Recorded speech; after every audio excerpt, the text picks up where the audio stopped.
from our side, from COP29 side, from other our partners.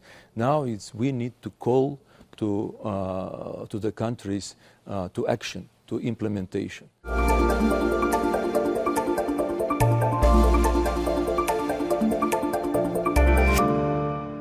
Hello and welcome to Energy Frontiers, our new Euronews series exploring the global energy landscape. It was right here in Baku, Azerbaijan, that the COP29 UN Climate Change Conference was held late last year. And today we're talking to COP29 President Mukhtar Babayev about the diplomatic challenges that lay ahead as we move towards COP30 in Brazil. To begin with, here's a quick overview of what's at stake. A decade since the Paris Agreement was signed and the road ahead is uncertain. In January 2025, US President Trump withdrew from the climate deal again. And as Brazil prepares for COP30, developing countries want action, not promises. Poorer nations need more money to adapt to climate change and more money for low-carbon energy. Many voices are calling for an end to fossil fuel use and an end to deforestation. COP30 in November will be a fresh test of global ambition on climate change. And as the planet warms rapidly, the need for multilateral cooperation is higher than ever.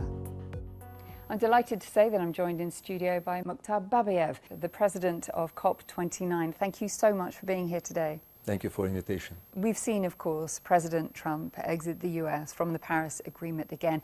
When it comes to the COP process, what impact, what bearing does this have?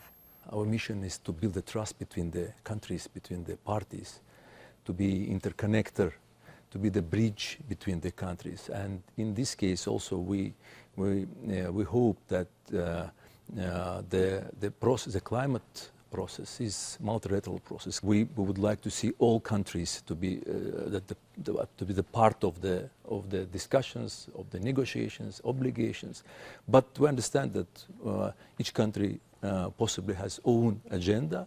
US is the big emitter, the big player on the carbon market, and I think we respect the position of the United States. From the global north to the global south, countries have different ambitions, different resources, timelines and priorities.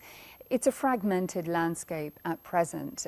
Do you believe that leadership when it comes to climate change is somewhat rudderless at this point? It's not one country as the leader of the process. I think in different regions of the world, different continents, different countries take this leadership and continue this process.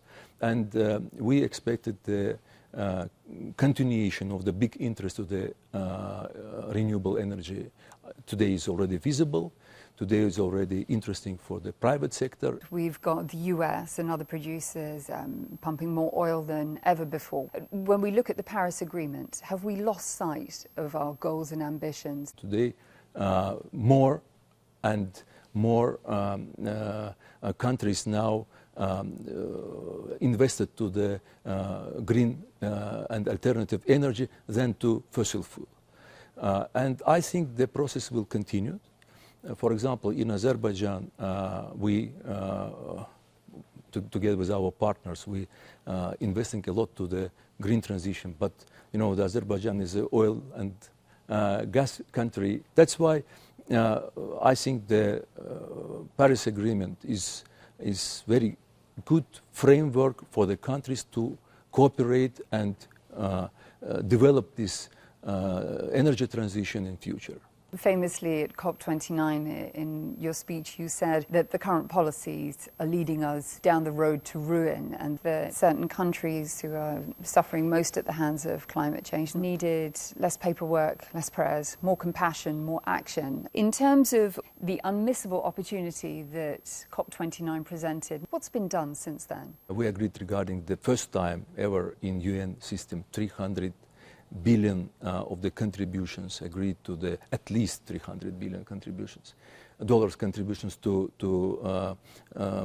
developing world, to developing countries, to assist them to move their economy to the alternative energy. Another one big decision in Baku, it was Article 6 rules agreement, and I think it is also a big chance for the private sector, good conditions for the private sector to be involved in the process of the finance. At the same time, the loss and damage fund operationalization is also, we agreed all necessity frameworks and documents to start the funding already in 2025. Understanding that it's a continual process and focusing on the developing countries that you mentioned there, many left feeling frustrated, arguing that they didn't receive the funding, the financing needed for not only adaptation but mitigation. How do you respond to those criticisms? You know, sometimes some skepticism we have from the different parties,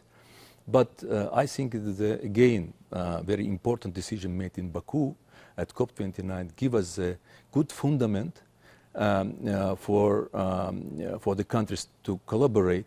At the same time, now is our mission is continuing. That now we push the countries to perform these promises, perform these obligations. That's why this year very important. As you look to pass the baton to Brazil for COP30, what would your advice be? What must be prioritized? I think it's so very important and difficult time. And now the Brazilian team is under big pressure. Our focus is to very important process of the support of the least developed countries,